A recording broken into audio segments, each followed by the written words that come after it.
RS3 8Y Automotive Passion arch guard install on the front of the vehicle. We're going to start off with removing the original pop rivet plugs. There are 4 of them in the front, using either a screwdriver with a small little hex on the end of it, or you can use a little pin or a push rivet.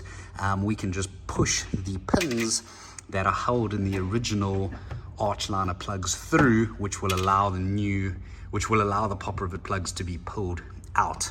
So what we're going to do, we're going to just give this a little clean up, a little wipe on the inside before we go ahead and fit the arch guards. So the arch guards are fitted like such, slid up behind the arch liner itself, and once you have the arch liner holes lined up with the arch guard holes, we're going to use the supplied pop rivet plugs and push them back into place through the arch liner holes. And that's that.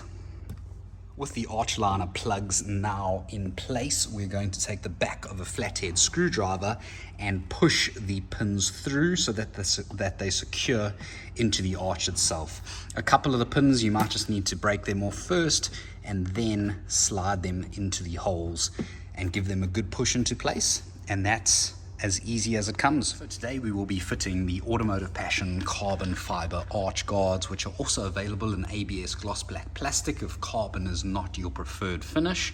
And we're going to take you through the steps to install the arch guards on the rear of the RS3. This is a sportback model. The sedan is very similar. On the sportback, we use small little nylon spacers which are included in the kit. If you'd like to use them on the sedan as well, feel free, but they are not needed on the sedan, as the arch on the sedan is a little more flatter than the sportback is. So let's go ahead and get them fitted up on the vehicle.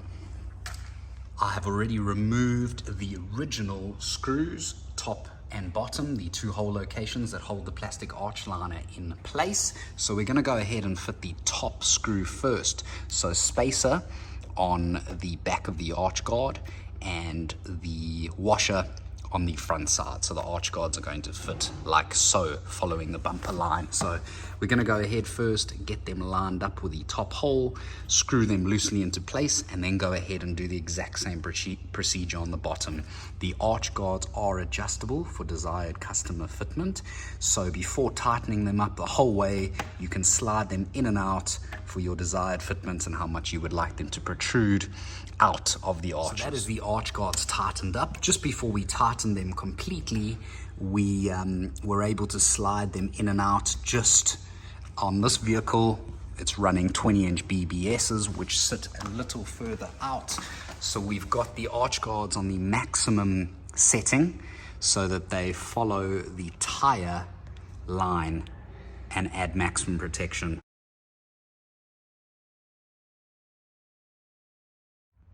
That is the front all installed. Heading on to the rear of the vehicle. Customers opted for the widest fitment on the rear as he has upgraded wheels. So that is the front and rear fitted, adding some stylish looks, but most importantly, added protection.